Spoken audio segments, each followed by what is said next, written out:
अगर फरहाद अब ऐसा है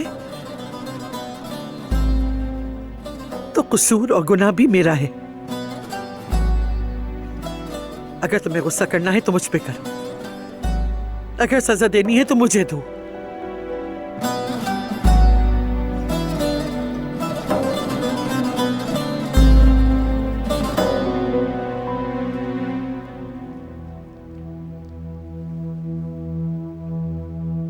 वरना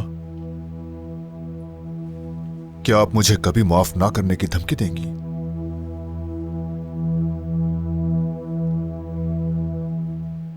मेरा हक है कि तुम्हें कभी माफ ना करूं। मैं तुमसे एक ही बात चाहती हूं, फरहाद के बड़े भाई बनो।